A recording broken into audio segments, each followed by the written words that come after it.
Hey everybody, what is up and welcome to episode 69 of Into the Necrosphere. My guests on today's show are Colin Parks and Phil Primmer of Ghosts of Atlantis. They are about to drop an absolute beast of an album on Black Lion Records. It's called 3624. You heard a snippet of it at the top of the show. You're going to be hearing a full track later on, but I think that this is going to be an absolute monster release this year.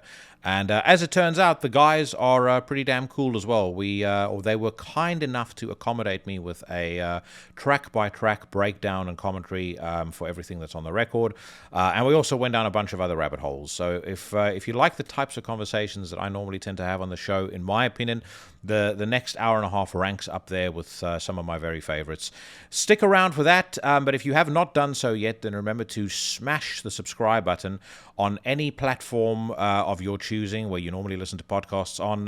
The show is available on YouTube, Stitcher, Spotify, Apple Podcasts, and pretty much everywhere else. And the more of you who subscribe, like, comment, share, just generally show your love and support for the show, the easier it is for me to navigate the cesspool that is the Camden Town record label scene. Also, if you do want to support the show or show your love and support for the show beyond simply subscribing, then go to Teespring and check out the Into the Necrosphere Teespring store. Buy yourself a t-shirt, a hoodie, a tank top, or anything else that catches your fancy. I am never going to come asking you guys for donations or clanging my little Patreon beggar's cup, but if you do want to throw a couple of ducats this way, then head to Teespring. And who knows, after the fancy microphone that the Teespring sales helped finance, who knows what I might buy next. Also, coming up later on in the show, I'm going to be doing some reviews. The new Forhist record. Forhist, of course, the solo project and living tribute to Norwegian black metal by Blood aus Noord's soul creator and twisted mastermind. And I'm also going to be talking about the new Mork record, Kathedralen. So that's going to be coming your way in just a few minutes. Before that, however, please welcome to the show for the first time ever, Phil Primmer and Colin Parks of Ghosts of Atlantis.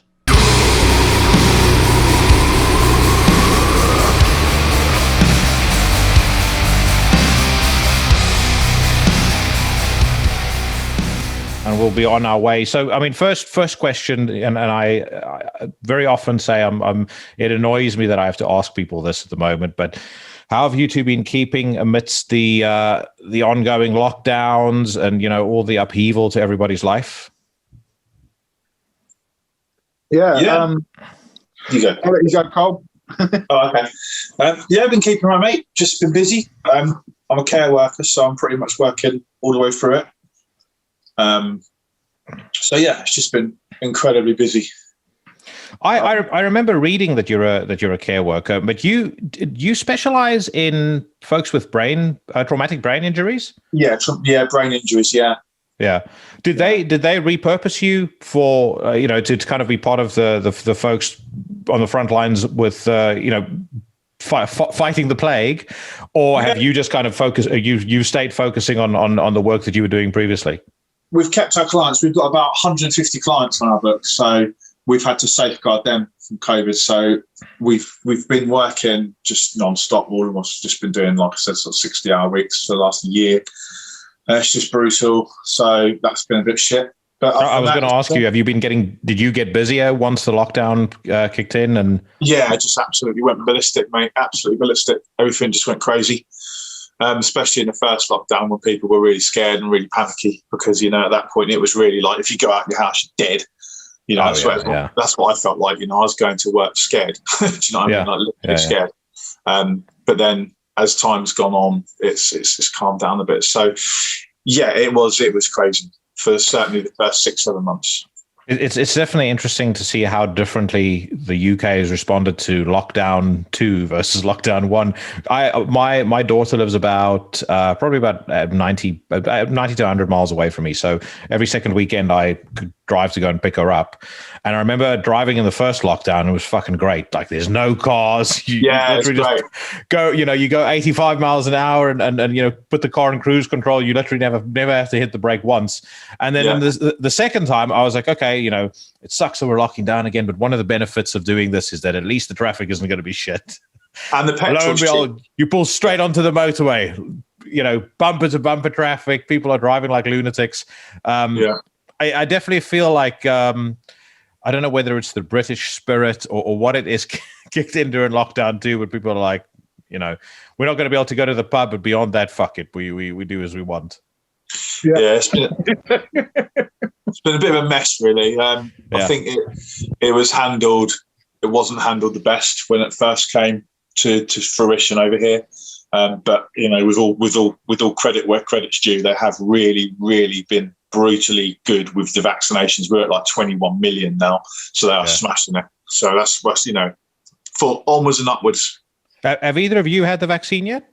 Yeah. Colin has. I haven't. Yeah. Not yet. You've refused it. You said, No. I won't have you implanting that microchip in me. No, not at all. It's just the fact that I've not had the call yet because I'm in a lower age bracket, believe it or not. Sorry, Colin. And also, Colin's where he works frontline as a carer. Yeah, he's more important to get it than me. I work in a business that's closed at the moment.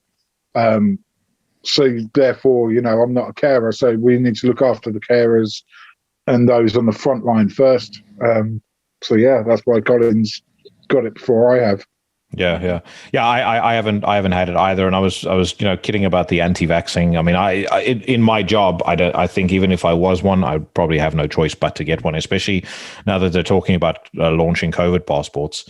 I am going to have to be able to travel once we're able to start traveling again. So I mean, there's a lot of stuff at the moment flying. I mean, social media is like the ultimate misinformation tool of everything I've ever known, humanity's ever known. Do you know what I mean? And all this COVID passport stuff. I mean, I see it every single day. I'm not getting a vaccine. I don't want a COVID passport. You're taking away my rights. You're taking away my liberties. Well, if you go to many countries now, you need to have cholera, Japanese impetigo. Hepatitis B, you need to have documentation to say I've had a vaccine, I'm coming over to your country. So it's nothing new. Exactly. It's like, all the thousands of people that go to Kenya for safaris. Like I need to get my malaria injections before I go. And then the new vaccine comes out. I'm not so sure about that. I think I'll wait for a year or so before I get the vaccine. So it is. I mean, it's the ultimate irony, I think, with so many people that are against it. Is like you realize you've probably had multiple vaccines for multiple diseases across your entire life. Yeah, exactly. And yet, you are.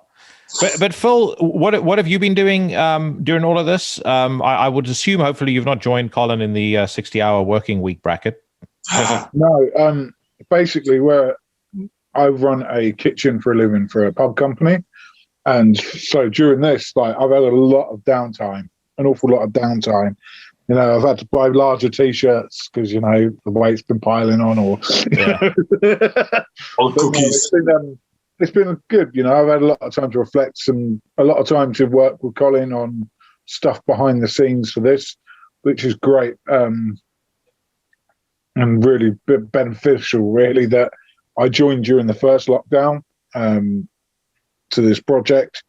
So it's kind of been that this is how we work. It's kind of given me time to do music again and just reconnect with myself a lot. So I've been good with that. Very good with that. Yeah, I will definitely say, look, the virtues or the arguments against the lockdown aside, it's done more to fuck up my personal health than anything else. I've packed on at least probably 8 to 9 kilos. And just the fact that you're not able to go to the gym, you're kind of stuck behind your desk. I work a pretty intense job anyway, so I'm probably doing 60 to 70 hour work weeks. So I'm literally having to schedule time at the moment just to go outside for a quick 10-minute walk or to, go out and do, 20, 30 press ups. It's for me, the news about the vaccinations was brilliant because the sooner the gyms reopen, the better. I turned 40 last year, and I was determined not to, turn into a fucking blob by the time I'm 45. But at the moment, it's a battle that's being waged hard, and there's no clear, determined outcome yet. I'm the same as you. I mean, I train 5 days a week, 6 days a week. Sometimes I have for years, and I just, there's only so much running you can do. Because I turned 40 like a week ago as well. Yeah. Like when I go for a run now, I start to pick up injuries. Do you know what I mean? It's not just like running anymore. It's like your calf or your heel or your hamstring or your quad. It's like, Whereas at a gym, you can kind of adapt. You can go jump on a bike, you can go jump on a rower, you can do some HIIT, you can do some weights, whatever you want to do. Yeah. Whereas now I've just got 2 20K dumbbells, which are okay for arms and crap for chest, and some resistance bands. So you're having to do like reps of like 30 just to get anywhere. Just to get your swole on. Yeah. Yeah, it's so frustrating. So do you find as well, like if I haven't been to the gym for a lengthy period of time, and it was the worst during the first lockdown, I get so fucking antsy. Like I literally almost start shaking. Like it drives me absolutely nuts. My mood is shot. It was such a relief when for that period that we were able to actually go back. Oh, it's lovely. You just come out and you feel so much more relaxed. But one thing I did want to mention, when I interviewed Sam from Werewolves, he was talking to me about yoga, and it's always something that frankly I've thumbed my nose at. But I recently did a couple of beginners yoga workouts to kind of see what the fuss is about, and also they're hard, man. Dude, they're really hard. They're fucking brilliant, absolutely brilliant. I felt so good after having done it. You literally feel like it's taken 5 years off your age. And the best thing is, because it's body weight as well, you don't really need anything for it. Yeah. You feel a bit weird when you. I mean, fortunately, I'm doing it by myself, because if I'm not the most flexible person. If I did this at the gym, I turn into one of those fucking gym fail memes. But I have to say, I'm a convert. I don't know if I'll be doing it 24/7. But I'm definitely going to try, especially when the gyms reopen. I'm definitely going to try and do 2 to 3 yoga workouts a week, and I'm curious to see what effect that has on my lifting. The other thing that'll have to start having an effect on my lifting is once those numbers start going down, I'll be getting testosterone replacement therapy, and I will ask the doctor to go as close to the legal allowable maximum that he can possibly take me. So, totally. if my face isn't turning green after that injection, then you're not putting enough in me, doc. Yeah, there's Sustain on here, and I want here. Yeah, here's the spectrum. This is where it becomes life threatening. I want you to slot in right there. Yeah, totally. One thing that has blown me away about Ghosts of Atlantis is just how fully formed this project sounds. And I know that you guys are veterans of multiple bands. It's not like you've been, like you're 16 years old starting your first band. But I was truly amazed with listening to the album back to back. It sounds like a band that's been playing together for 10 years. And I'm curious to kind of get your take on, where exactly does that dynamic come from? Because it really, it sounds like you guys have captured some serious lightning in a bottle with us.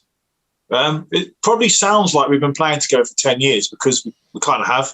Like, we played together in the band called The Conflict Within for years before this band. And me and the bass player and the drummer were also in a band called Rebirth, and we were like 19. Like, our chemistry is like, we've all grown up together. We've all played in bands together. Pip's gone off and done some stuff. Al's gone off and done some stuff. I've gone off and done some bits and pieces with our bands, and we kind of all drifted apart and did different projects. But then when I came back from the Lacuna Coil and Motionless in White tour with Devilment, it was quite apparent that Cradle of Filth were certainly resurgence was happening, and they were starting to sort of go up again. They were peaking again as a band. Things started to slow down a bit after that, and then we had another UK headline tour. And then after that, it just kind of dropped. And I was like, right, you can either sit here waiting for, Danny to be available when Cradle aren't busy, or you can just crack on and just write something completely new. And the thing was, it had to be as good as anything I'd done before. It had to be better. It couldn't be, it had to be really good. So it was just like massive pressure. So that's kind of how it came about. And obviously myself, Phil, Dex, Al and Rob, we've played together for years. We've done gigs with the Killswitch Boys, Times of Grace and Lock Up and Prong. We've played a few shows in our last band, so the chemistry's there anyway. So as a producer for the album, I knew exactly what everyone would be wanting from their sound, and everyone knew exactly what I wanted from them. It's perfect. It's just spot on, really. Yeah, I mean, and I knew obviously about your background of having played together. Again, it felt to me just like there seemed to be a synergy with this particular style and this just the project as it is, because obviously it's quite different to quite a lot of the stuff that you guys have done together before. But it just sounded to me, what was so amazing to me is one, it just sounded. It sounded like a band, probably 3-4 records in. It makes sense, obviously, if you think about how long you guys have been playing together. But yeah, I think you get what I'm driving at as well. The other thing I wanted to mention as well that I was impressed by, and I was going to ask you about the production, but the fidelity on this record, especially considering that there's so much going on. I listened to it on my headphones a couple of times, and then I've put it on the hi-fi, and I listened to it on really decent speakers. I kind of sat back and I absorbed it all. But there's an incredible amount of space between the instruments. There's a real kind of airiness, but at the same time, it's got this like just throbbing bottom end that just smacks you in the face, and it makes every song sound so much more impactful. Because what I always find with anything that kind of veers towards symphonic metal, or I guess kind of that darker edged gothic metal, that can sometimes sound a little wimpy. And with Ghosts of Atlantis, that's absolutely not the case. There's an edge to it, but there's also kind of all of those other elements that, for me, almost put you guys on if I had to think about and I'm probably rambling a little bit now, but if I had to think of like the perfect tour package for you guys, would be you and Septic Flesh. I feel you guys are sort of in that mold. Yeah, 100%. Yeah, we wanted to have the production massive. I mean, it was quite nice, actually. We did an interview the other night with DJ Apocalypse, and they're actually playing the radio. And I hadn't heard the album for a while, because obviously I'm already writing album 2 now. It's already begun. So I haven't really listened back to album 1 for a while. And it came on after Dimmu, and I was just listening, and it just was like a sledgehammer. I was like, what? That sounds like bigger than Borgit. What the hell's going on there? And that's like, I was not expecting that. So that was quite a nice little sort of surprise, but obviously, it had to be that way. There was no other way you couldn't come out with something that just sounded like, you just recorded in a toilet and you're just farting in a can. Yeah. Well, it's also, like I said, with some, particularly the European symphonic bands, they have this really thin sound, and it just makes everything sound weak. Like I said, there's real slam in this, and that's what I love. I mean, we're fans of metal. We're as much as it's not trendy to say so, we're fans of metalcore. We're fans of all sorts of stuff, and we wanted to have. We didn't want to be a black metal band. We didn't want to be a melodeath band. We didn't want to be a hardcore band, because we've been in like a metalcore hardcore band for 10 years, and we wanted to almost mature our sound. But we didn't want to lose that which gives us the energy which we've got. And like the good thing is, there's sub drops, there's beat downs, there's bits of where people can throw down, even though it's like black metal as well. And, there's like folk music. We wanted everything like in a big pot, all stirred up, and then just try and make it sound like Ghost of Atlantis. And that was just kind of the idea, wasn't it, Phil? Yeah, it was just nice for us as well. Like you said, it's a lot more of a mature record for us from where we were all those years. Obviously, the grey hair's coming through, so you've got to start maturing and start being a little bit more of an adult. You have to start Werther's Originals metal.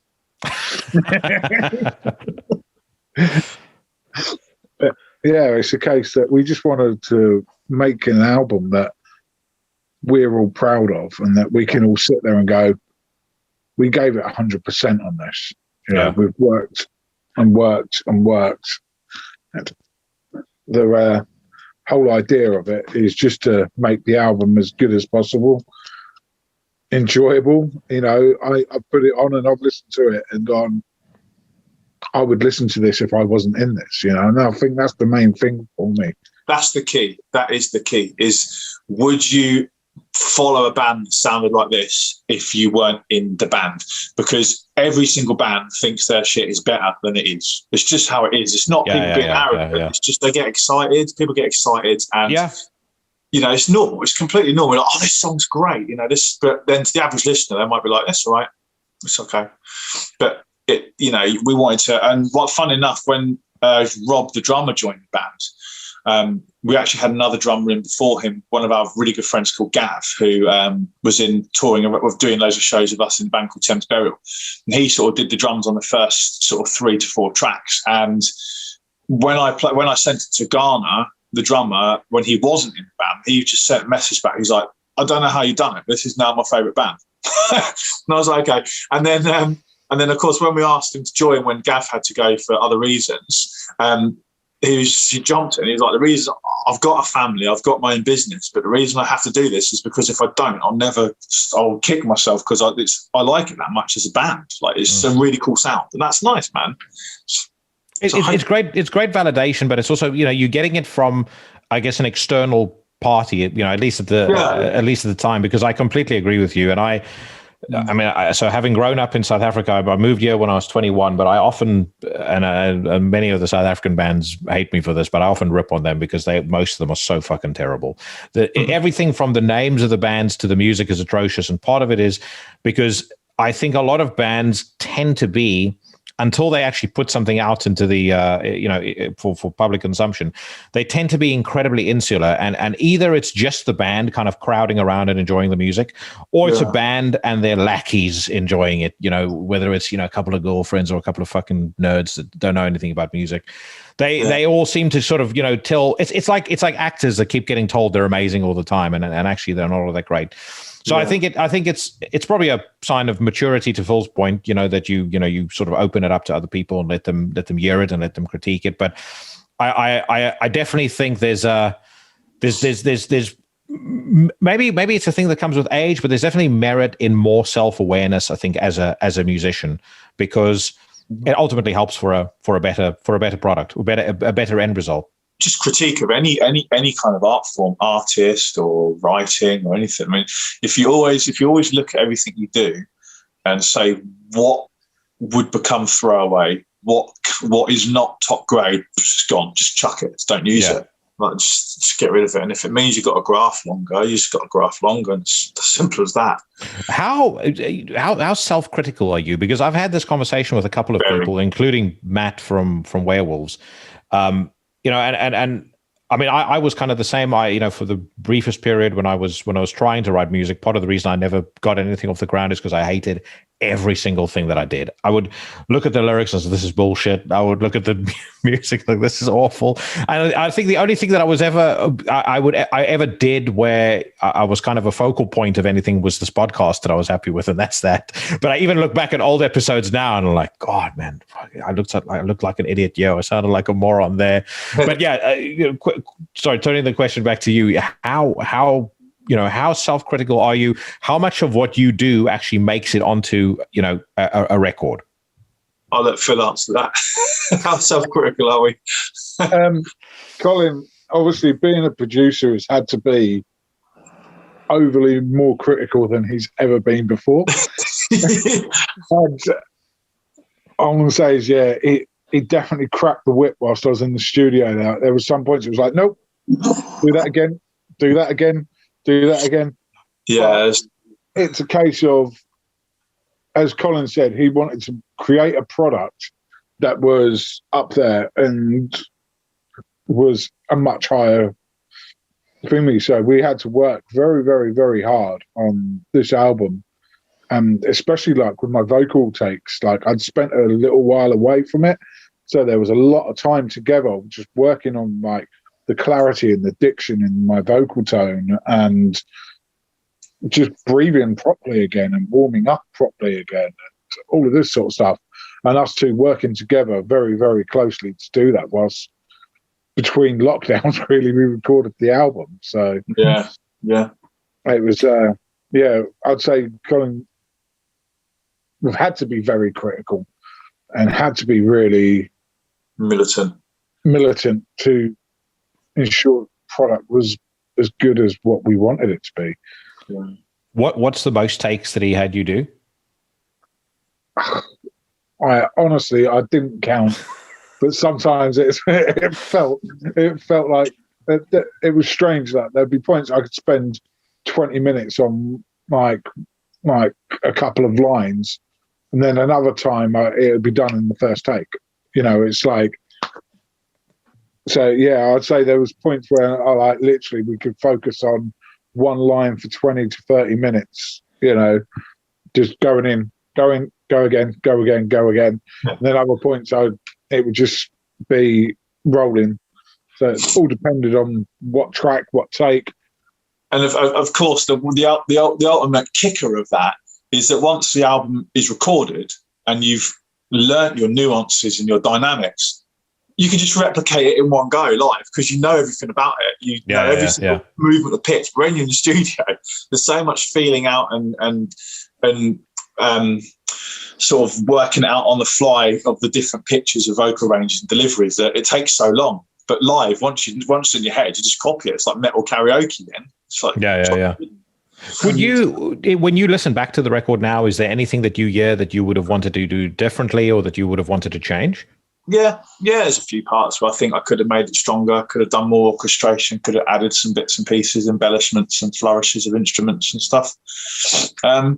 But we didn't want to overcomplicate the orchestration because there's already bands doing that. I mean, the new album's already gone a level up already on the orchestras. I mean, like I've been working on one track this week and it's been pretty much 3 days just working on the orchestra. And it's just like, So, I mean, some of the tracks, didn't they, had like 38 separate orchestra tracks. Just you looked at it like down the screen on the studio, and it was just like, there's so many tracks on this. I felt so sorry for when you sent it to James. We had it mixed and mastered by James Stevenson, who's sort of does a lot of mixing and mastering work over at Stymphalian Productions, and he just absolutely did such a good job. Like he's such a big part of how good the album sounds, as well as just us recording and producing. He's fantastic.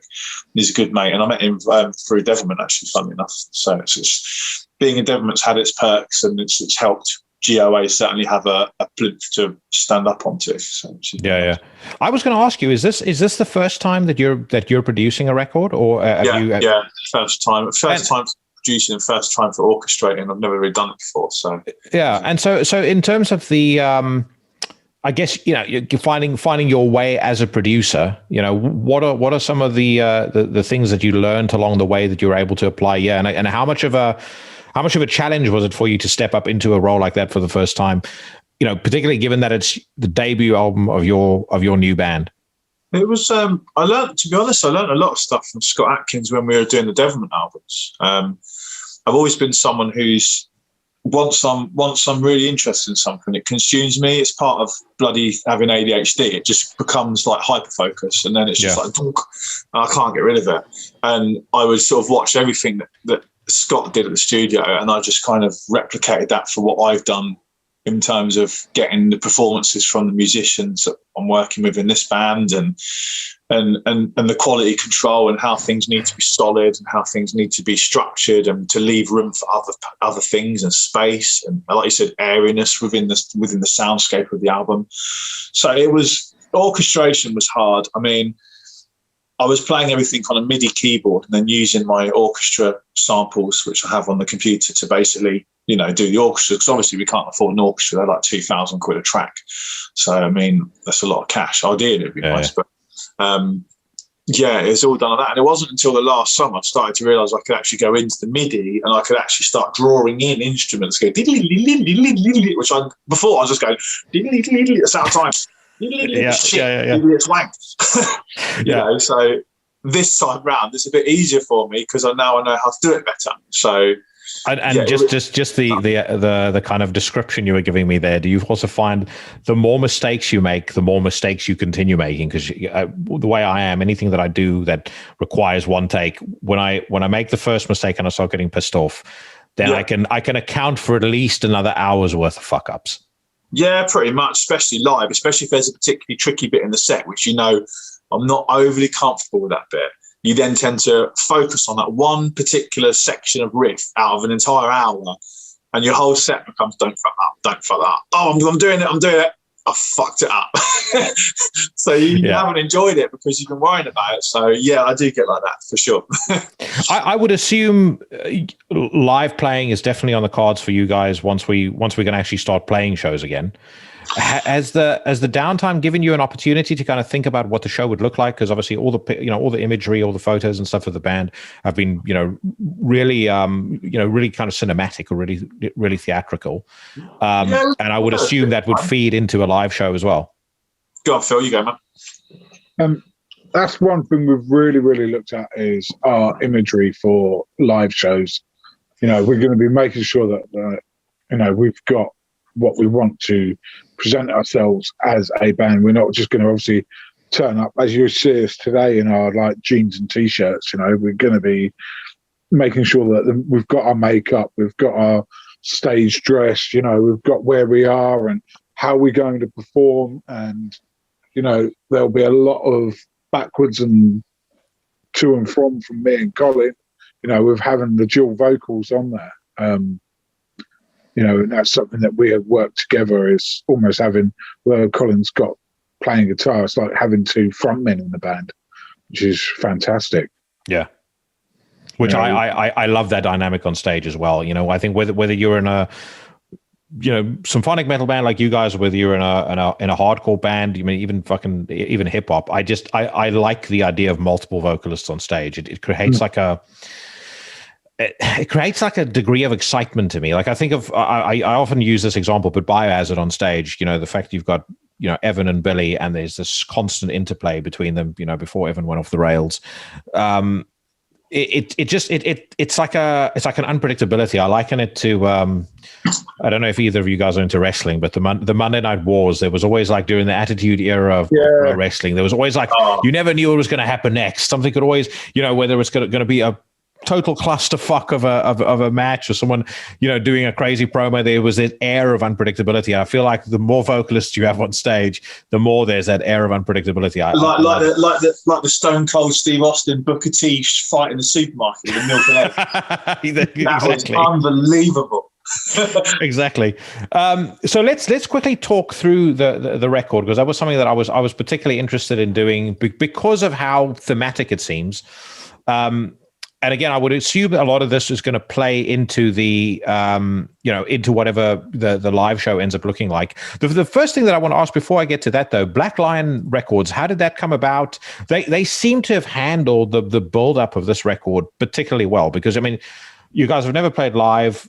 Obviously, there's a legacy in the band, but there seems to be so much excitement for a new project, which, in my experience at the moment, is very hard to generate. You seem to sort of get those 2-3 records every year that builds that organic excitement, and you've got a label that's savvy enough to manage that well. That certainly seems to have been the case with Black Lion and yourselves. Yeah, they've been pretty good, really. We've worked like Phil said earlier, we work very closely. We're constantly we talk to them every single day, multiple times. Phil, obviously being furloughed, has been able to jump on the band management side of things with me. And we are a band that will literally work our asses off. We're not someone who just, gets an album over to a record label and says, right, we've done our job, over to you. We are literally on it every day, chasing them up, aren't we? We are literally non-stop. Yeah, we're always we're asking questions. We're talking about what we're going to be doing with our social medias alongside them, talking about through our marketing plans together, looking at, where it's being stocked, asking about literally everything from distribution. They're very, very good, and will always work with us on answering any questions we're not sure about. They'll work, so we're very, very lucky to have a very good relationship with them, that, we support each other and we want to grow together, which is one of the big things for us. Yeah, we want to help them as well. They're quite an independent, quite a small label, but they've got a couple of really good bands on there, like Kavian, Meadows End, Aeolian, The Blaze My Soul. They've got some, and there's also Paul Ander's new band, Unnamed Horrors, have just signed up to them as well, and they're going to be really good. So it's kind of like a movement at that label.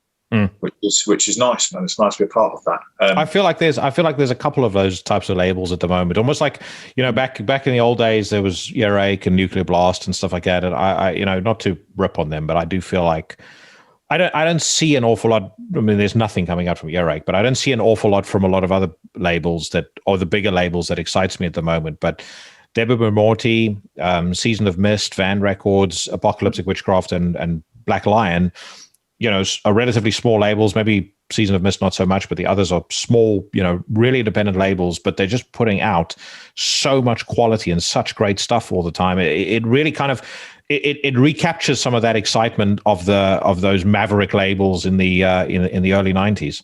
Yeah, I think a lot of the larger labels are not going to say they're interested in, well, they are interested in money, it's a business for them, but the thing is that they're not willing to take the risks necessarily so much to step outside the box on bands. I still talk to the guys at Nuclear Blast, and I talk to some of the people at Napalm as well, and Noble Demon, and they're all really good labels.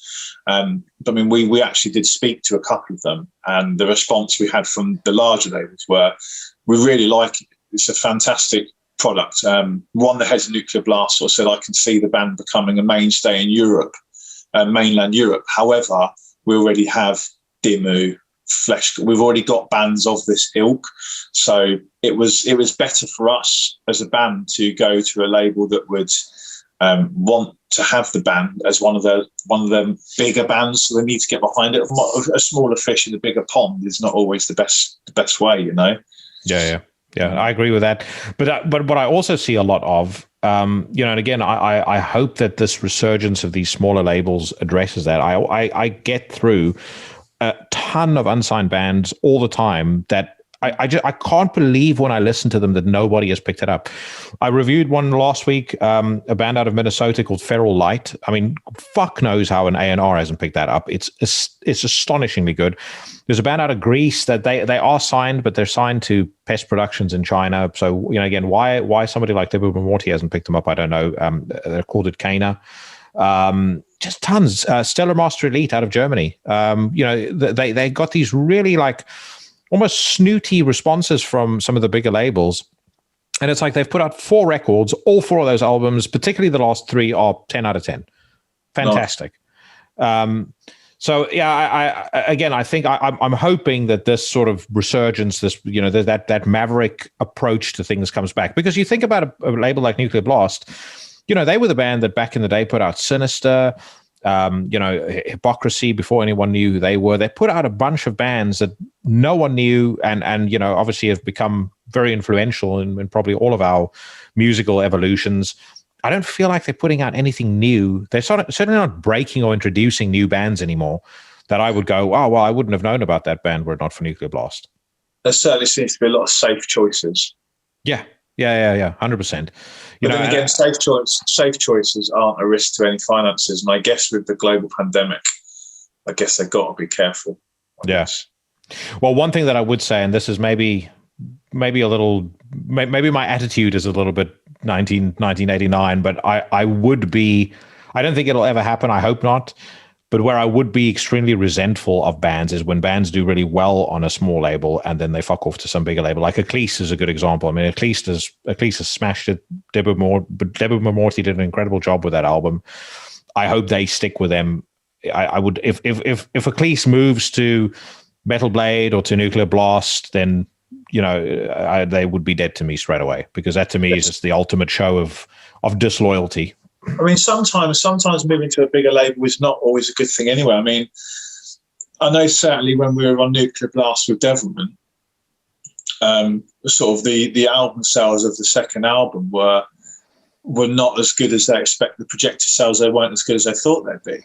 But then, to a label like Blackline Records or Noble Demon or anything around that size, that would have just been blown up for them. They would have just been like, wow, it's not a cash cow, but this is something we're getting behind. We're going to really push this because there's solid foundations here and a really good worldwide fan base.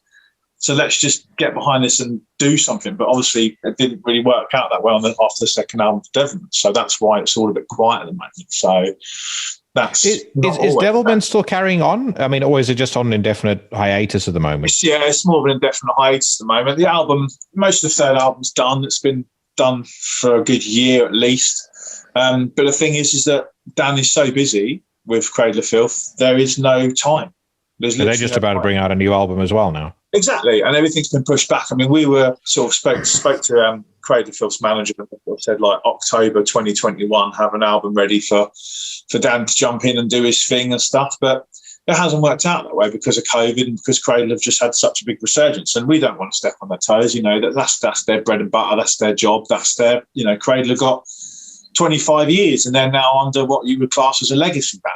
You know, they're going to have loads of shows as a legacy band. I don't know where their size will go from here. I'm not sure because they are a legacy band. Now, I think maybe they've hit a ceiling, but it's a very good ceiling and it's a very well-maintained ceiling that is constantly there for them to use, and that's fantastic. You know? It's also nuts to think that they're a legacy band because I remember very clearly when The Principle of Evil Made Flesh came out. I even remember when, was it Total Fucking Destruction or Total Fucking Darkness? Their demo. Darkness, yeah, I remember when that came out, and I remember reading about it in Metal Maniacs, and you know there was that picture of them in the graveyard, you know, wearing what looked like their pajamas with their corpse paint, and it's crazy for me when you say like, you know, they're a legacy band. You think to yourself they've made what 13, 14 records now. Well, I was speaking to Danny the other day, and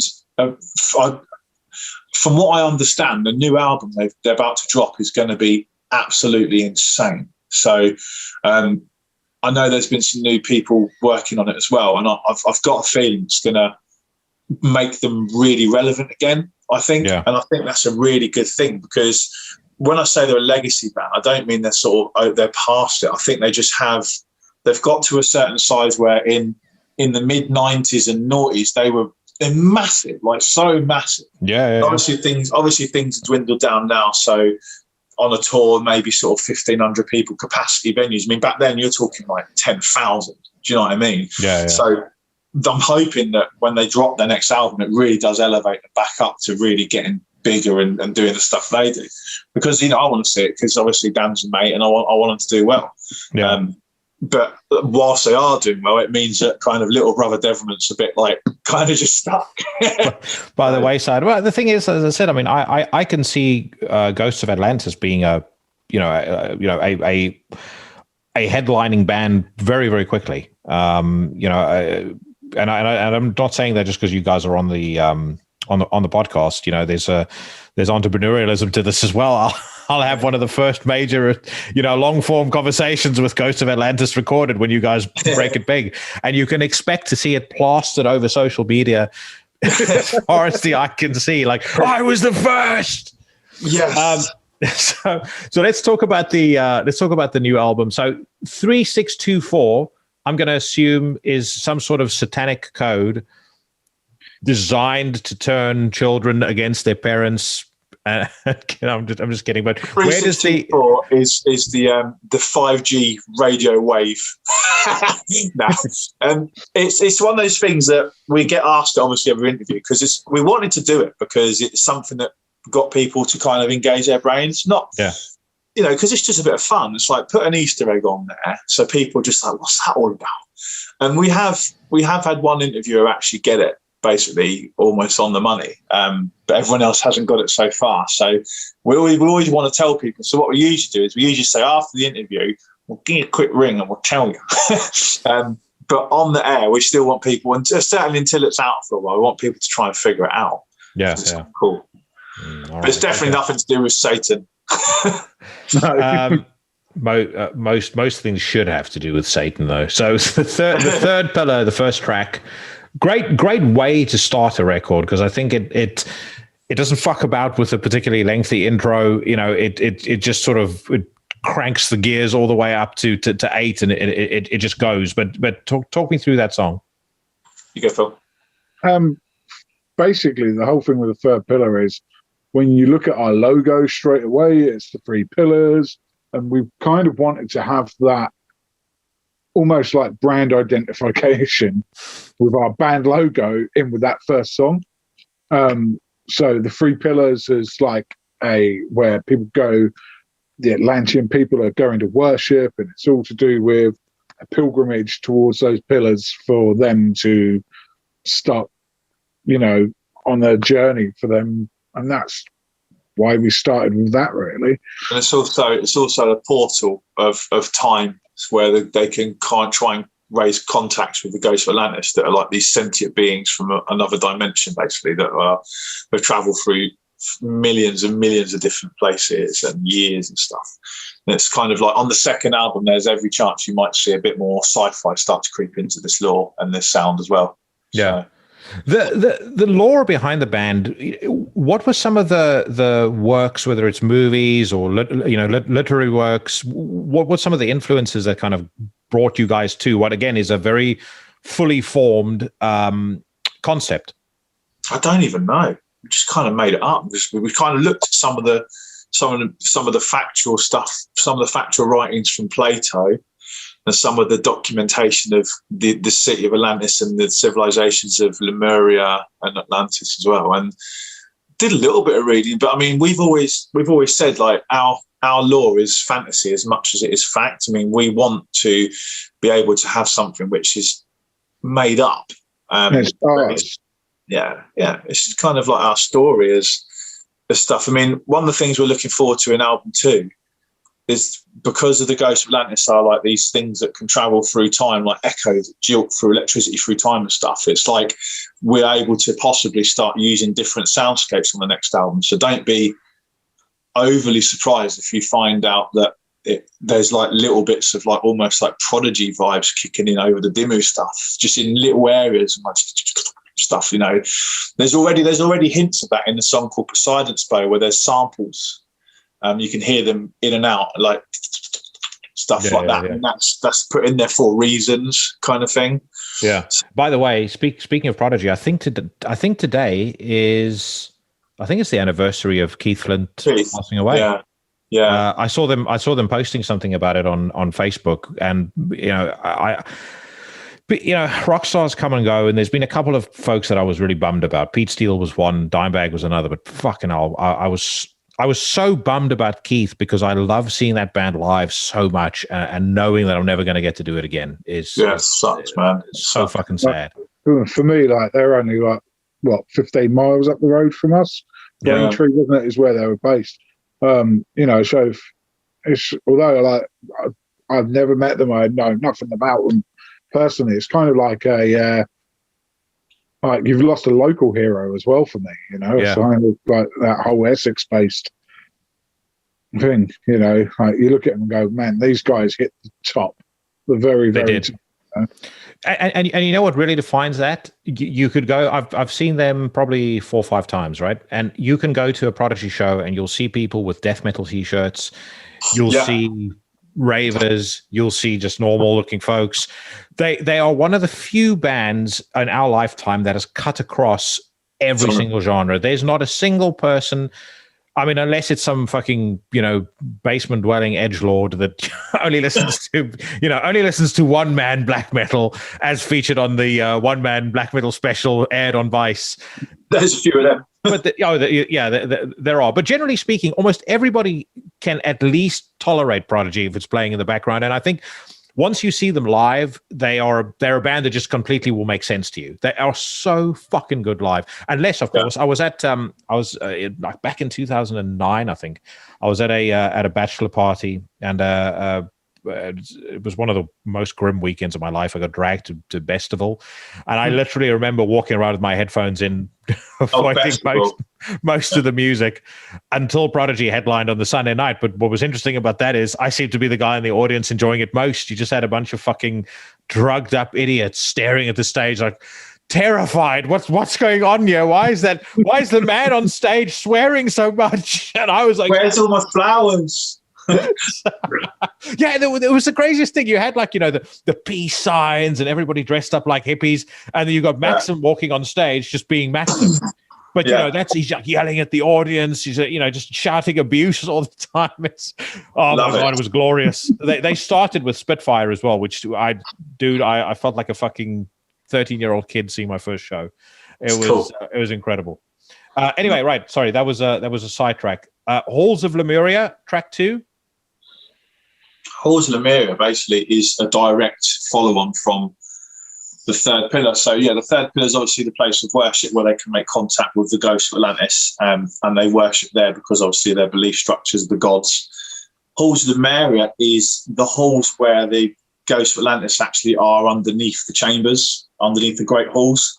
And there's lots of lyrics in there, nods to the whole kind of the lust for power, and the gods themselves and stuff. And there's certainly, as you go through the album, there's certainly a battle between man, God, and God, which is, you know, we're all comic book fans, we're all film fans, massive computer game fans, and we wanted to incorporate all that in our stuff because it's just fun, and it's exciting and it's fun.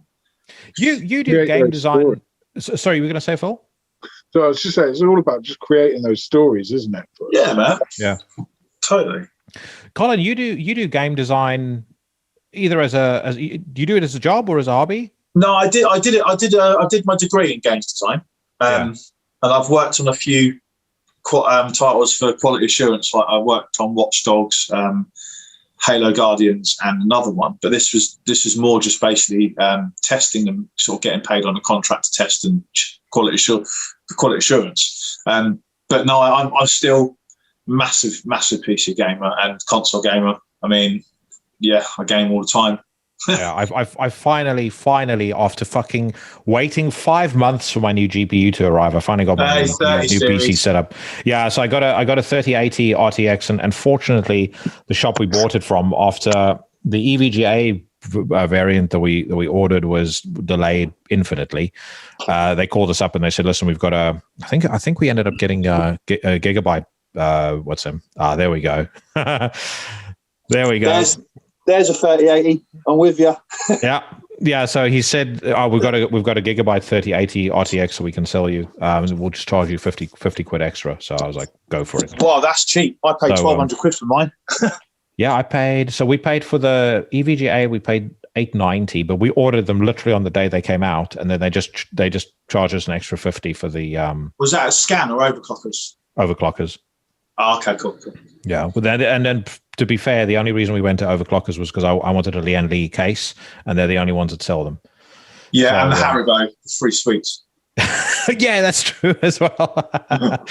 But just again, side note, what are you playing at the moment? What games I've been playing this morning? I've just been playing Doom Eternal. I just finished Cyberpunk last week, which I was blown away by on PC. It's just unbelievable. I've consciously held off on that it's unbelievable. In part because of the shit reviews, but I was just kind of like, I wanted to wait for a year until all the bugs are ironed out. They've added extra DLC. Don't worry on PC, man. I've played it on PS5 and it's an absolute mess.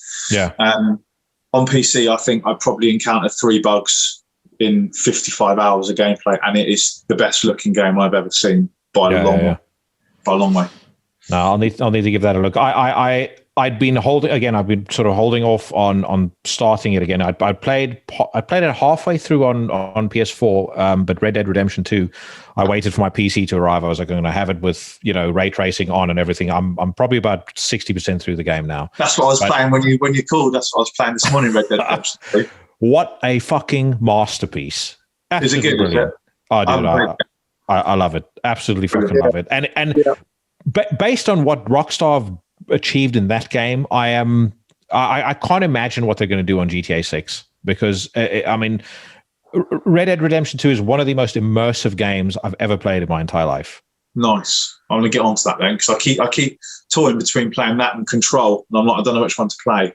Yeah, I've got Control on the wish list. I've got Crusader Kings 3 as well. But like the thing with Crusader Kings 3 or Anno or any of those games, I love grand strategy, but it's like having to fucking study for a degree before you can get into the game properly. You have to watch like 100 hours of Let's Play videos until you can finally sort of get your head around exactly how everything works. The other thing I'm really looking forward to this year is Resident Evil 8.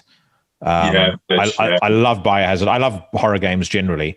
The only problem with horror games is after you've played The Last of Us 2, then everything feels so fucking lame in comparison. Yeah, totally. I've got a question for you, actually. Yeah. What is your favourite Resident Evil? 7, Biohazard, by far. Phil?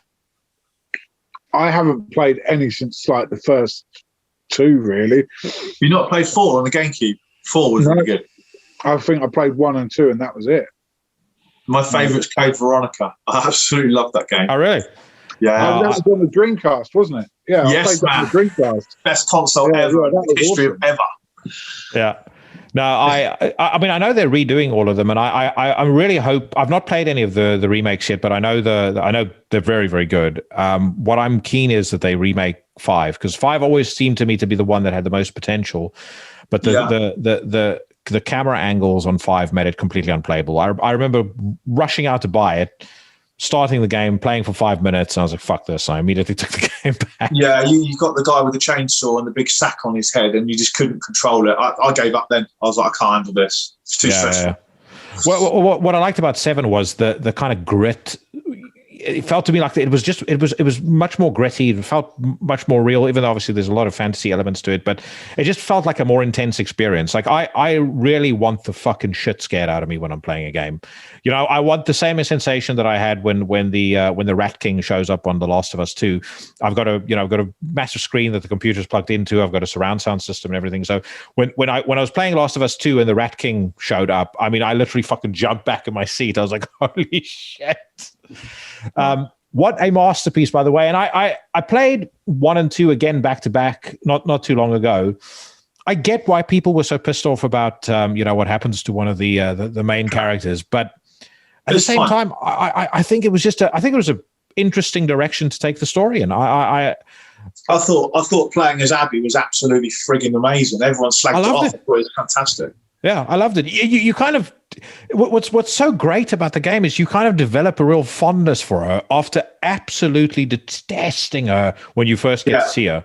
It's brilliant. It's brilliant. And then you get all the stupid morons on the internet saying, "Oh, how can she be modelled like that? She couldn't physically look like that genetically." Oh, yeah, she could. I know people like that. No. I've trained with a lot of girls that look like that. So yeah, it's great. I love it.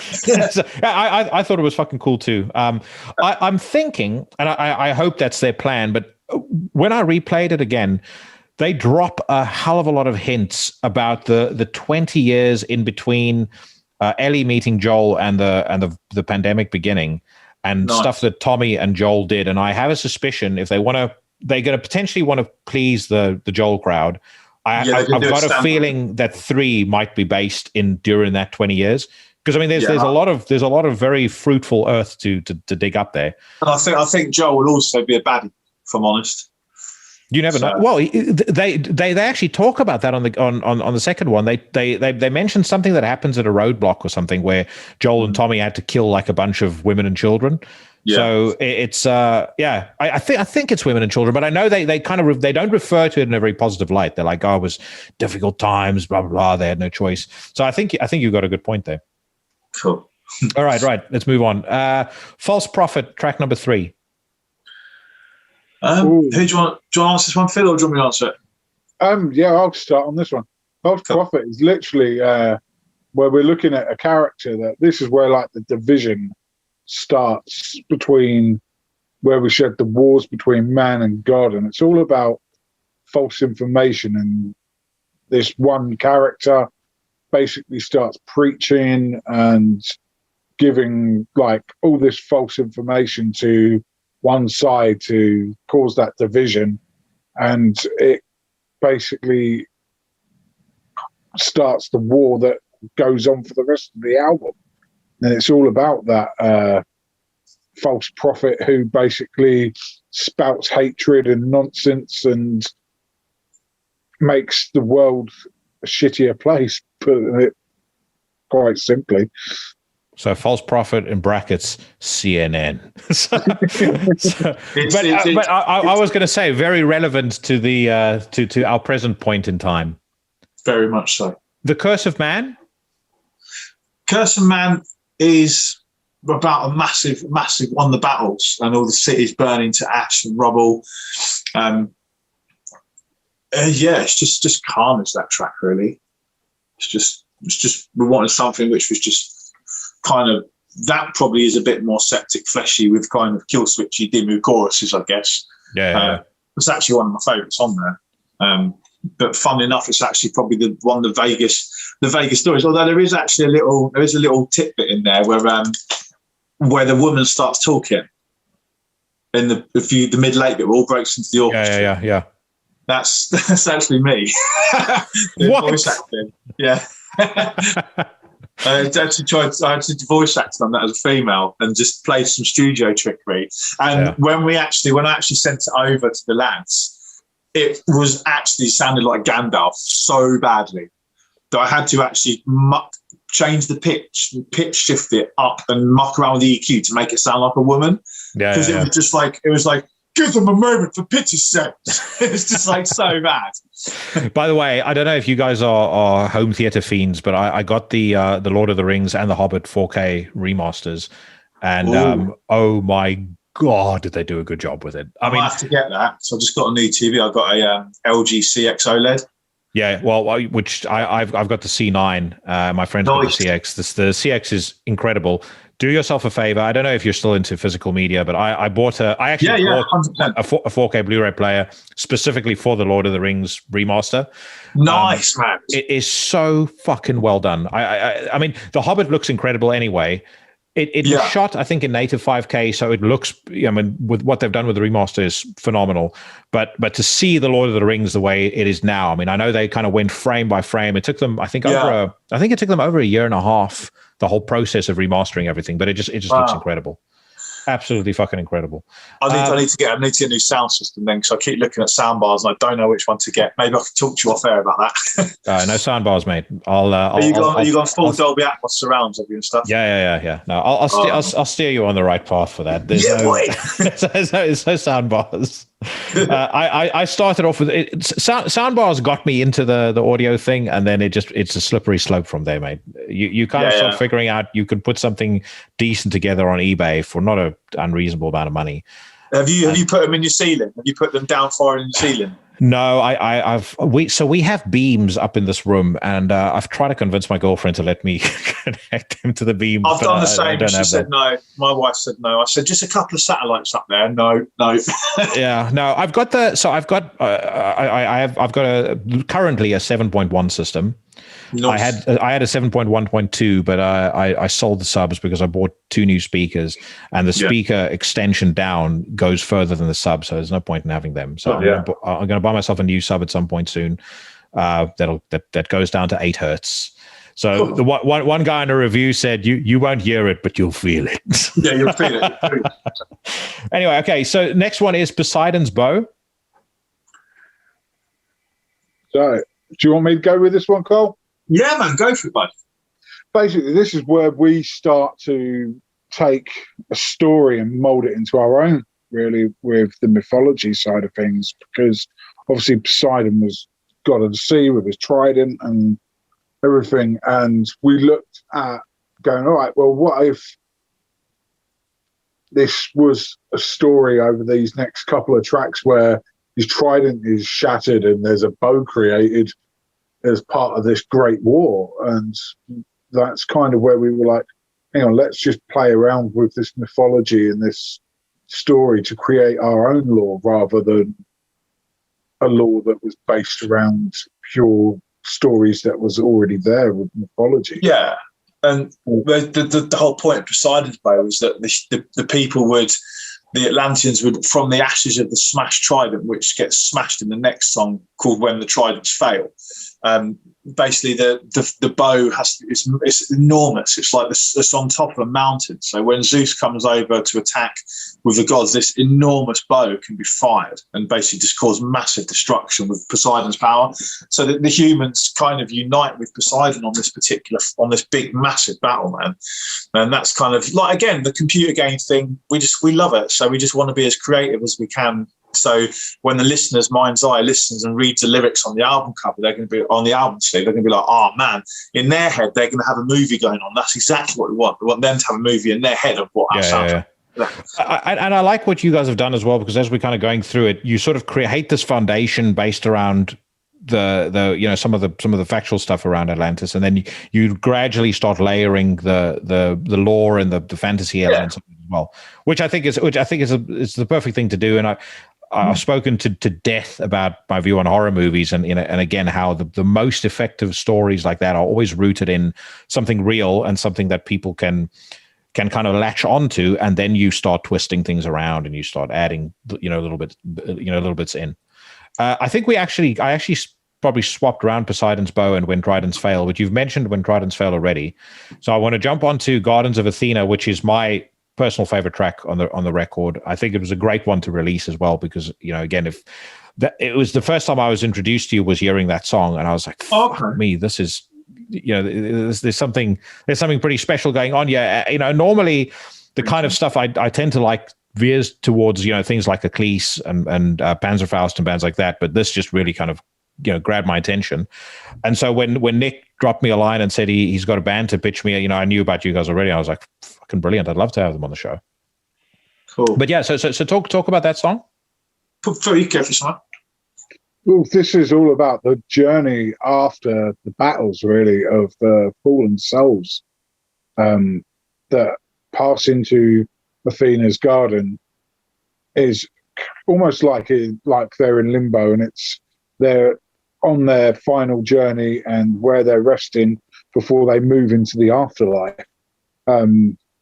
So it's all about finding that peace and that tranquility. And, when people on both sides of the war, their souls are united, and it's not about choosing which side was right and which side was wrong. It's about them finding happiness and peace and moving on to the afterlife. Literally that. There's no correct side to be on. Everyone loses in war ultimately, and that's what we wanted. It wasn't a right or wrong. It's everyone loses, but you have to find peace with yourself and move forward. Yeah, exactly that. And and again, harking back to today, with the amount of division that's currently in the world right now, I don't ever remember a time where the world has been so divided. I can't. It's brutal. And this song is just that, when you do get there, you're not judged by what your belief structure is. No one should be judged for what they believe, ever. And everyone's equal, whatever you do. And therefore, when you get there, whether you've been this side or that side, or whatever you've been in life yourself or ourselves, you should be treated equal when going up to the afterlife, if there was an afterlife. So that's that's what it is, isn't it, man? Yeah. I do, again, I've often spoken about this on the podcast, but especially as things stand now, I feel like there's an awful lot of people that don't yet quite grasp the consequence of not accepting the fact that there are people that you are going to disagree with very strongly on certain things, but you have to learn, you have to figure out a way to learn to live with them, because the only other option is war. And, you only need to watch an apocalypse documentary on the First World War, the Second World War, to actually realize what the aftermath of that is. I mean, those two incidents were the consequence of people no longer being able to live together, and communication being off the table. The only means of conflict resolution is to take up arms. And I'm terrified that we're building up to that. Not necessarily just internationally, but domestically. I mean, if you look at what's happening in the US right now, it blows my mind. I mean, you can't have, or two sides can't have civil discussion with each other anymore. I know we had an interview the other day, and this is like one thing I would say is that middle ground has gone. Yeah. There is no middle ground, and the one trick is that people no longer listen to hear; they listen to reply. And they never, ever are able to take in that, no, you're wrong, I'm right. And the other side, no, you're wrong, I'm right. And, I have sort of debates with some of my friends and stuff I probably, Phil, for instance, leans quite far to the left. I kind of lean more to the right of centre. But we talk to each other about things, and we listen and we hear each other, and we come to agreements that we both either agree or don't agree on, and that's cool. That's how it needs to be. Agreed. I don't sit there and tell him he's wrong, and he sit there and tell me I'm full of shit, because you can't go anywhere with that apart from, like you said, apart to fight. That's all there is left. Yeah, and that is worrying. That's really, really worrying. I mean, as a Brit over here, we obviously have the whole Brexit thing, Brexit or Remain. Again, no one was able to stand in the middle and go, okay, well, there is some good things to Brexit, but there's also a load of bad things to Brexit. Mm-hmm. No one, it was either you did or you didn't. And it's the same with like Antifa, Black Lives Matter, QAnon, and everything in America has just gone mad. Yeah. There seems to be these topics that are they're not topics as much as fucking sticks of dynamite, and you throw them into a crowd, and people just simply can't. To your point, they just can't understand that at some point you're going to have to find a middle ground with a person that's diametrically opposed to you, because if you can't, how are you supposed to live together? You can't. It's just like two voices in a dark room shouting louder than the other one. You're not going anywhere. Nothing. It's just shouting. Yeah, but I hold social media fully accountable for that. Me too. I think this has gotten exponentially worse.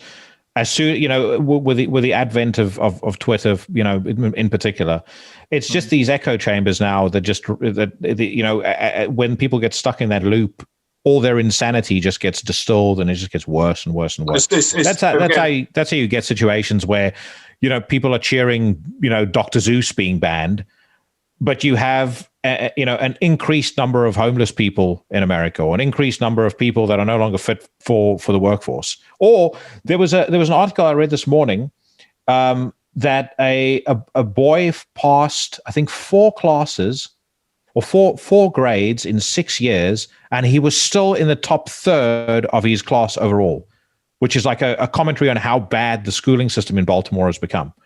So Dr. Zeus needs to be banned, but we're not going to tackle that problem because, that's not a big deal. Yeah, it's a mess. It's definitely a mess, mate. Hopefully I'll sort it out, man. It's a pretty good country. It just needs sorting. But I don't know how. I just don't know how they're going to sort it. But hopefully. I feel like, it's nuts to think it, because there was a period of time where I never would have thought it before, but I'm kind of relieved that I'm living in the UK, because the UK has its faults, but at least I feel like we can still kind of come together on certain stuff. Agreed. And I feel like, whether if you take Brexit being, massive hot button topic, obviously there's still going to be people that are going to, want to go back into the European Union, and people who feel very strongly about us not being in it. But I don't think the government have made too bad of a mess of it. It's good that they've focused on the trade deals. I don't agree with the decision to put up corporate tax, because I think right now we need to try and make it as attractive for businesses to invest as possible. Yeah. But again, I feel like it's at least the tensions here are kind of simmering. I know it's not like it is in America. Yeah. They're not storming the Houses of Parliament.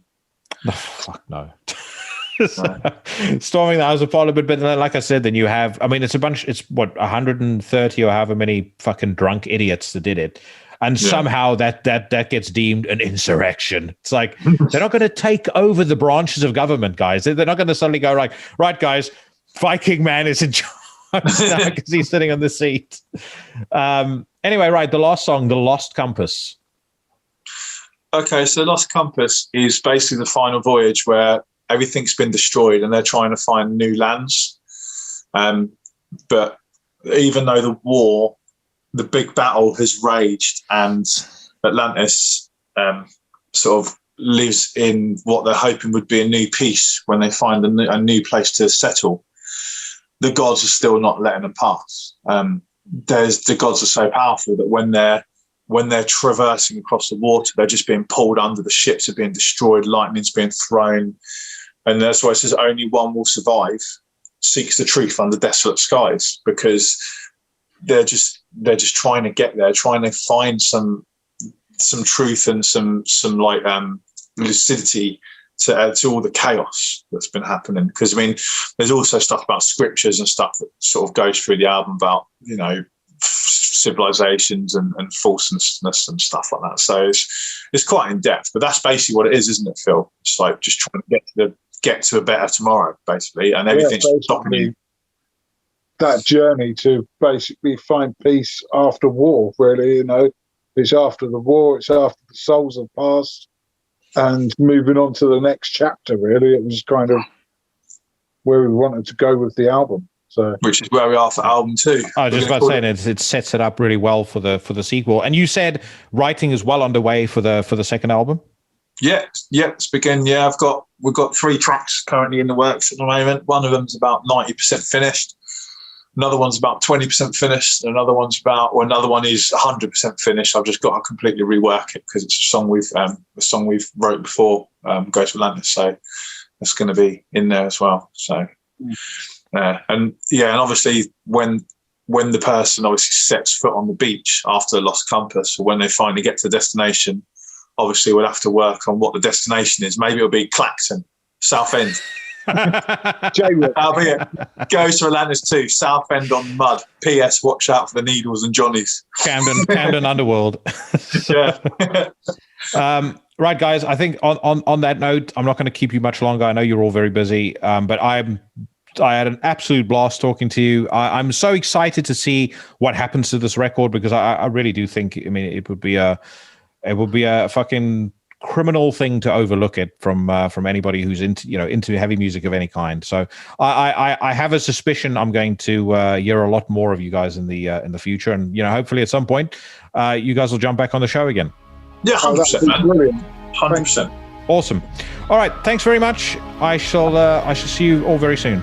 Yeah, take care. Thanks a lot, mate. Yeah. Bye-bye. Bye.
That was Gardens of Athena off the forthcoming record 3624. Like I said at the top of the show, it is going to be available on Black Lion Records on the 26th of March. And thank you so much to Colin and Phil for just a super fun hour and a half worth of talk and shit and crack and wise.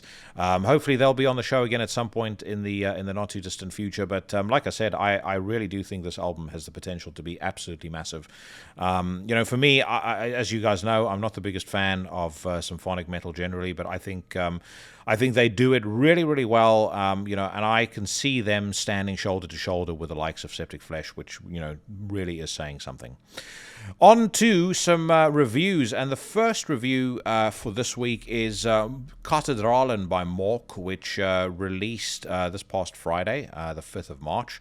It is the 5th record in the Mork discography, and it is the sequel to Det Zwarte Juv, which came out in 2019.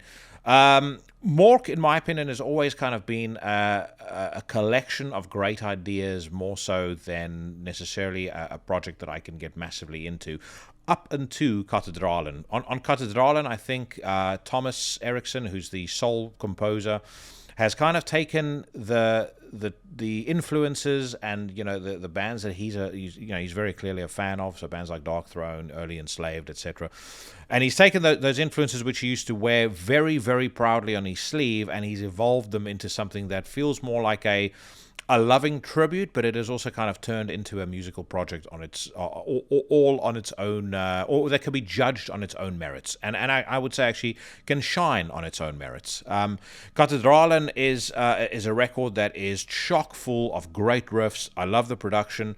Whether Thomas will resent me for saying this or not, I don't know, but he definitely also knows how to write a fucking beastly hook. There are a ton of songs on this record that just get stuck in your head, pretty much straight after the first listen. Arv, the lead single in particular, comes to mind. Svartmalt, which I think they put out ahead of the release of the album, is another one. But generally speaking, there is very, very little filler and a lot of killer on this album. And if you've always kind of given Mork a passing glance but never been quite able to get into them, I think this is the record that's going to change your mind. It's out now on Peaceful Records, and this is one of my favorite tracks off the album, Svartmalt.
Svartmalt by Mork off a record called Kathedralen, the fifth in the Mork discography, available now on Peaceful Records. And I spoke a couple of weeks ago about the travails of trying to get Thomas on the podcast. The saga continues. I had an exchange with him actually a couple of minutes before I hit record on OBS and started recording these segments. And he's definitely up for coming on the podcast. Told me to send another message to the PR person who shall remain nameless, but we shall see if she'll respond. This, I think, is the fifth one that I've sent her. I hold very little hope that she'll respond, but who knows? We may well get Thomas on. He did say that if she doesn't respond, then we can hopefully set up something directly. One thing that I'd also say, if you've not listened to it yet, check out the Thomas Eriksson podcast. Clearly deprioritize it over listening to Into the Necrosphere and also Mike Hill's Everything Went Black. But once you've exhausted all of the episodes that Mike and I have created, whether separately or as a cohort, then check out the Thomas Eriksson podcast. It's very cool. He's interviewed some massive guests. He spoke to Gal a couple of episodes ago in a really, really cool, probably 2.5, almost 3 hour long form interview. He's had guys from Dark Throne on there, just a fun podcast to listen to. It's very clear that Thomas loves the music that he plays, loves the guy, loves the music of the guys that he's talking to, and it just makes for a very fun listen. And like I said, hopefully I do get to have him on the show. Now, speaking of early 90s Norwegian black metal, Forhist is the new project by Vince Fall of Bluthaus Nord. It is in many ways a standing tribute to those early 90s Norwegian bands. I'm not entirely sure why Vince Fall decided to do it, but given the caliber of this man as a musician, you can bet your bottom dollar he has done a very, very good job of it. The record is out on the mighty Deborah Morty Productions, who alongside Apocalyptic Witchcraft are my favorite record label on the planet at the moment.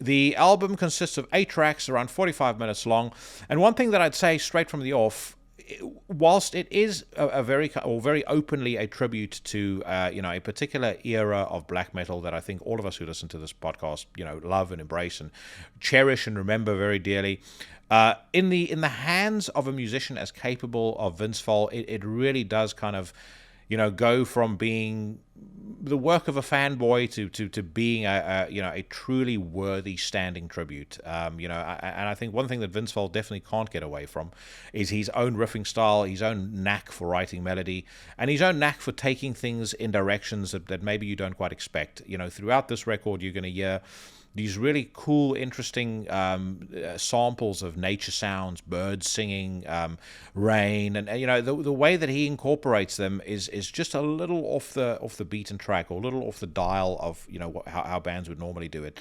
It makes the music sound really absorbing and really like a journey that you're going on. On the 4th track, as an example, he breaks off into a very cool, very minimalist acoustic interlude. That kind of breaks up the song, but also adds a ton of atmosphere. And for the most part, as much as the riffs will remind you of those Norwegian masters, Vince Fall is somebody who, like I said, adds his own signature to it. Adds a couple of moments that don't entirely sound a million miles away from Bluthaus Nord, and just make Forhist infinitely listenable. It's a self-titled record. It came out on the 26th of February, and like I said, out on Deborah Morty Productions now, so you can go check it out on Bandcamp. I think it's only available digitally. I have a strong suspicion that if you like the majority of what's on this podcast, you are going to fucking love this. I'm going to play the first track off the record, cunningly entitled One.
That was One by Forhist off the self-titled debut, the black metal project by Vince Fall of Blut aus Nord. Do check it out. Like I said, available right now on Deborah Morty Productions. And all of the bands that I featured on here, if you do go on Bandcamp and you buy yourself some of their stuff, and they ask you who sent you, then you let them know that it was old Jackson at Into the Necrosphere. I've had a couple of people that I know have made a point of mentioning that to the bands, and that's how we got Panzerfaust on, as an example. The great and powerful Scott Bamford mentioned it to them. I know he's mentioned it to a couple of other bands as well.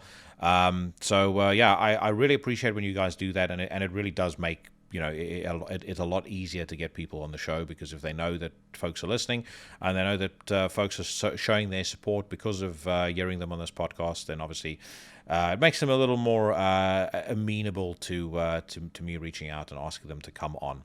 Next week, by the way, I'm going to be having on Mikhail of, I think his name is Mikhail, or it's pronounced Mikhail, of Vredensdal.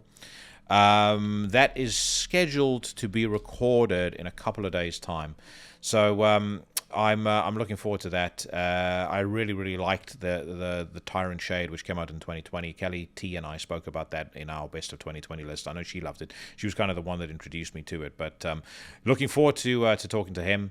As far as other guests are concerned, I've got a couple of other things in the offing, but I'm not going to talk about them just yet. Some of them are relatively big. I also possibly have a fucking huge guest lined up for episode 100. I'm not going to give away too much, but let's just say if you follow me on social media, you'll have noticed I post an awful lot about this particular band. So it may or may not be one of the members of said group. Now, on that note, let us dig into some metal news, and I shall give you guys my thoughts on the latest headlines. The first headline, Paradise Lost Streams Shattered, from upcoming Gothic Live at Roadburn 2016 album. I was actually listening to the whole album this morning. I have really very few words to describe how much I love Gothic. I've spoken about it on the podcast many times before. I mean, I love Paradise Lost generally. Gothic was the record that introduced me to them. I adore this record, and I like I said, I was listening to Gothic Live at Roadburn 2016 this morning, and it's fucking fantastic. I mean, they perform and really kind of give those old tracks their due, like the true masters that they are. So, if you like Gothic, if you like Paradise Lost, there's really nothing more to say. You absolutely have to go and check this out. I've been toying recently with the idea. I was kind of thinking about top 50 series for 2021. Obviously, last year I did the top 50 black metal, and I did my top 50 favorite death metal bands. This year, my idea is to do a top 50 favorite albums, but with one caveat. Every band is only allowed a single entry. And the reason for that is if I didn't do that, there'd probably be about 6 or 7 Paradise Lost records on the album, on the list. God knows how many from or by Acrococker. That's kind of an idea that I've got at the moment. So tell me what you guys, or drop me a line. Let me know what you think of that. If that's something that you'd like to see. Obviously, I'll get some guests on as well, and it'll be fun to talk about some of those old albums. I think most of you that watch the podcast probably knows what the top 5 would look like. I'd say most of you'd be able to guess within a reasonable degree of certainty what the top 5 would look like, but I think it's going to be fun nevertheless. By the way, one thing that I'm always conscious of with cookies and whatnot, if people can see the ads that are coming up when I go online, you'll be noticing that I'm looking at rings. I'm thinking at the moment of possibly popping the question in December when I go to South Africa. My girlfriend doesn't listen to the podcast, so she won't know this. But just thought I would mention, in case you guys are wondering why instead of hi-fi shite, as she would call it, there's sparkles on the screen. Okay, next, delve into the darkness with epiphanic truth, the truth of the beast. I've never heard these guys, but they're dressed in cloaks and they look all They look all grim and dark, so I might give this a gander. It says here, prepare for a 10-minute multifaceted oral assault. Epiphanic Truth have given us an absolutely barbarous track, The Truth of the Beast, from their upcoming album, Triptych. Hard to classify, this band combines death, black and doom metal with jazz, EDM, and ambient noise. Triptych is a concept album that explores the dark triad of personality disorders, psychopathy, narcissism, and Machiavellianism. The band adds an additional layer of mystery by remaining anonymous. Yeah, sounds like it could be pretty interesting. It's funny to me how many bands have kind of moved away from Satan and pivoted towards mental disorders as the topic of choice, but I didn't really have a view on that either way. I think, you know, if done right, it makes for an interesting topic of conversation. And, you know, to be honest, how many more times can you sing odes to the devil? Yeah, good on them. I'll check that out, and I'll let you guys know what I think of it at some point, probably down the line. I might even do a review of their album.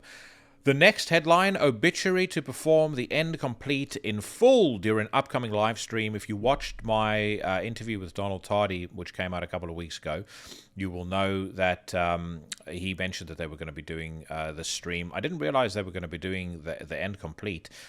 Great record. It's got a couple of iffy bits on it, but there's also a couple of deep cuts on there that if you're an Obituary fan, you probably know which ones I'm talking about, but are fucking fantastic. Again, much like Gothic was my introduction to Paradise Lost, the End Complete was the first Obituary album that I heard, and I remember I remember exactly where I was when you hear John Tardy do his pained growl at the start of I'm in Pain, and I remember just being absolutely blown away. It's such a fucking great riff. It's so ridiculously heavy, even to this day, and it's a great record and a fucking great band, and I had a awesome time talking to Donald. If you've not checked out that podcast yet, or that episode of the podcast, then definitely do yourself a favor and give it a listen. He's a cool dude, and I know a lot of people that actually aren't even huge fans of Obituary watched that episode and really enjoyed it, so make sure that you do the same. Sad news. I spoke earlier about Mork, and obviously they're out on Peaceful Records. There's news here that Peaceful Records founder Paul Hammy is terminally ill. There's a funding campaign launched for him. It says here, Paul Hammy Holmshaw, founder of Peaceful Records, has revealed that he is suffering from a terminal illness and has started a crowdfunding campaign to help retrofit his home with a disabled access ground-level bathroom and bedroom to improve his quality of life. Peaceful began its history in the early 1980s with when Holmshaw was playing in his own punk band, Instigators, and has decided to release his own records through his own label. Officially, the label began operations in 1987 and has given us seminal metal records from Catatonia, Autopsy, Bloodbath, Behemoth, and Anathema, among many more.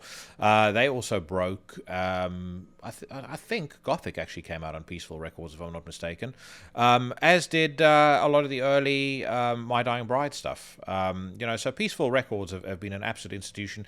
They also actually have been the record label of choice for much of the Dark Throne back catalogue. So, like I said, seminal label, massively influential. It is really, really sad to read this.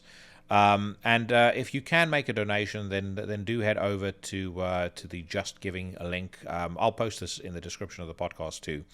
But it says here, in a campaign on Just Giving, Holmshaw offers, after a life in music, I became seriously ill in lockdown.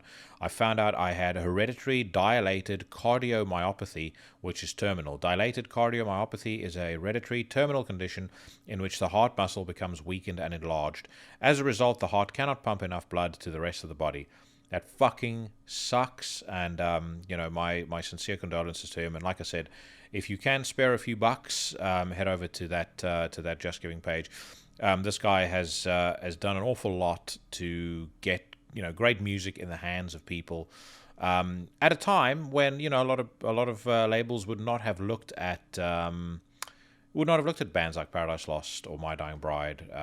Like I said, sad, very sad news. Okay, let's move on. Behemoth might push new album back to 2022. Oh no. I did not like whatsoever that Behemoth EP that they brought out, with the exception of the Cure cover that they did with Niklas from Shining. The rest of it I thought was fucking drivel.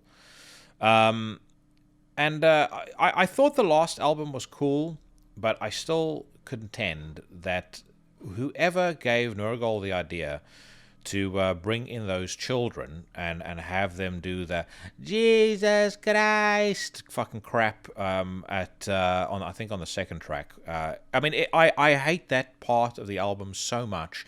I've actually not listened to the record as a result. It puts me off listening to everything. I'd go as far as to say, as much as my brain says Behemoth is a great band, that children's choir has made my heart turn cold against Behemoth. There's no other way to describe it. Fuck knows why he did it, but it sounds so unbelievably cringeworthy and fucking stupid. Let's move on to something that fills me with less rage. The Amenta dropped delightfully deranged music video for Soria Stasis. I can't remember whether I spoke about this last week, but they've been dropping music videos for quite a lot of the tracks on the album, and obviously a lot of it is really cool, very artfully done. It looks very disturbing and very twisted, which means it's right up my street. But the Amenta, obviously, veterans of Into the Necrosphere. All of the records in their back catalogue are fucking brilliant, and this new one is, in my view, possibly their masterpiece, which is saying something. If you've not checked it out yet, it is called Revelator. It is also out on Debo Morty, and it's really, really top-notch. I had Tim Pope on episode 55. I think it was episode 55. I will have Kane on at some point in the future as well. And, I mean, those guys know they're always welcome on Into the Necrosphere anytime they want to come on, so... okay, let's move on. Lamb of God teases live in Richmond, Virginia live album. I do think I've come to probably where I ended off last week. So nothing much more to see on Metal Injection. Metal Storm, my usual news source, continues to decide to run their fucking website into the ground. You can literally not see anything on the site anymore. There's headlines. The headlines keep getting updated, but anytime you click on it, you're just taken to a blank screen. So, guys, get your fucking act together. So we move on to Blabberpoo, and let's see what they've got on here. Kiss's Paul Stanley was excited to get second COVID-19 vaccine. The vaccine means nothing until you put it in your arm. Wow, how insightful, Paul. I haven't had the vaccine yet. I've not been invited yet, but I would suspect that invite is coming my way any minute now, considering how much fucking tax money I plow into this fair land. But one thing that I do know, I mean, even if I had reservations about getting it, based on where my job's going and stuff like that, once we can start traveling again, I'll probably be doing a fair bit of travel, in which case I'm probably going to have to figure out slightly different ways to record the podcast, but we'll deal with those pains and sorrows when we get to it. But and I know that they're talking about a COVID-19 vaccine passport that people are going to need to flash in order to get on planes. I mentioned it in the podcast. I don't think it's a conspiracy theory. I think, frankly, it's probably a good idea. So that's happening. Big thing for me is that I want to be able to go to South Africa at the end of this year and have my fucking holiday, which I was supposed to have last year in March. The next headline reads, Cannibal Corpse frontman would love to record second Serpentine Dominion album. I like that Serpentine Dominion record. That was the one that George Corpsegrinder did with Adam of Killswitch Engage. Great record. And generally speaking, anything that George lends his name to is at least worth a listen. What was the fucking record or band? Path of... I can't remember what it's called. You guys will know what I'm talking about. But he did two records with them. That was pretty cool too. And as I said, I'm very excited about this new Cannibal Corpse album, and I'm excited about a Cannibal Corpse album for the first time in a while. So I'm excited that I'm excited, if that makes sense. Anywho, moving on, Twisted Sister's Dee Snider to release Leave a Scar solo album in July. I wonder whether he's going to claim once again that there were certain people that didn't want this album released because of the things we're talking about. This fucking guy is still stuck in the 1980s where he was relevant. I think he's an absolute penis. Mastodon's Brent Hines compares AC/DC to a religion. I agree with that. And I also would once again like to emphasize how necessary it is for Brent Hines to start his own podcast. I know he was actually featured on the AC/DC Beyond the Thunder podcast, but this dude is so fucking funny and so entertaining, and it is a waste of talent at the moment to not have him share that hilarity with the rest of the world on a frequent basis. Metallica celebrates 35th anniversary of Master of Puppets by performing Battery on The Late Show with Stephen Colbert. Master of Puppets, great album. Battery, great track. Stephen Colbert, absolute fucking wank stain of a human being. When he was doing the Colbert Report, he was so fucking funny. And then he decided to go woke as soon as he joined, or as soon as he started The Late Show. And ever since then, I don't think the man has made a single joke worth laughing about. He's just a fucking absolute schlep of a human being. He on a par with Trevor Noah, and all of the fucking late night talk show hosts in America. As far as I'm concerned, the lot of them should be airdropped over the middle of the Pacific. Satyricon frontman says upcoming album will not have the instrumentation you're used to hearing. So you mean it's going to be even worse than Deep Calleth Upon Deep?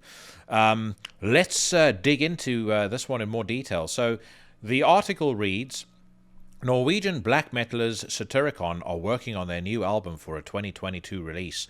Last week, Satyricon frontman Satyr von Graven promised an even bigger load of shit than the pretentious muck pile that was Deep Calleth Upon Deep.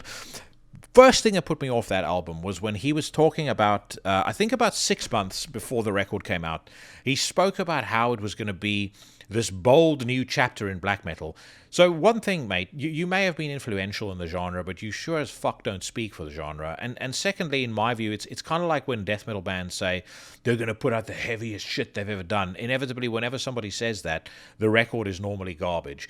Deep Calleth Upon Deep, I don't give a shit what anybody said, was bordering on unlistenable. I mean, it started with the fact that they used Mike Fraser, who had who's a rock producer, to put together a black metal record, which again made the mix sound weird. It made everything just sound off. And then, not only do the riffs sound lame for the most part, Satyr's vocals sound like total crap, but then they start using things like trumpets. Why in a million years you would use a trumpet on anything other than a fucking jazz song, I have no idea. But trumpets in black metal are the preserve of people who have really come to the end of the road as far as their affiliation with the genre is concerned, at least in my opinion. Some of you guys might feel differently, but it's like Ishon using the fucking saxophone on his stuff. And actually, no, I don't even think it was a trumpet that Satyr used. I think it was a saxophone as well. Either way, it's fucking shit. I hate this album, and I think that the new Satyricon album is going to be total garbage. And this is coming from somebody who didn't decide to forsake them as soon as Rebel Extravaganza came out. I loved Rebel Extravaganza. I love Now Diabolical. I even liked the self-titled record. I thought there were some very cool tracks on that. But Deep Calleth Upon Deep, from the album cover through every single track on the record, total and utter shite. Let's see. This is going to be the last one I talk about. Christina Scabbia on Fallout from Lacuna Coil live stream. So I don't even know the whole story here, but my understanding is that Lacuna Coil were advertised as part of a live stream, and then so it was free. I actually thought for a while it was paid for, but people were pissed because the band didn't play a single song. They just stood quietly on the stage. Sometimes there is a price to pay if you want to stand up for your ideals, Christina said, and we wanted to send a very strong message. That's why we decided to be part of this protest that is a way to support live clubs that are closing. sucks that live clubs are closing. I do think that this protest was a little on the lame side, because anybody that tunes in to see a band just standing there staring to space is immediately just going to hit the exit button and be done with it. So not sure how well the message would land, but for what it's worth, Christina's heart is in the right place. Right, I think that is just about it for this week as far as the news is concerned. And it also means that the time has come to bid all of you farewell, at least for the week. I'm recording that episode with the lad from Friedensdal in a couple of days' time. So that should be coming your way next week. And like I said, I've got a couple of other cool things in the pipeline as well. Thank you very, very much for listening. If you've come this far, well done to you. And once again, thank you very much for the support. I really appreciate it. And I do say it every week, but I think it bears repeating. It's not something that I would ever take for granted. I appreciate every single one of you guys, folks that drop me a line and tell me that they're enjoying the show. Like the stuff that I do on social media, share the podcast, retweet me, all of that sort of stuff. I don't expect any of it, but the fact that you would take the time to do it means the world. So thank you very much. Whatever it is that you guys are doing, wherever it is the road takes you this week, I hope you're safe and healthy. From the mean streets of Great Shefford, I am wishing all of you bad motherfuckers a fond farewell.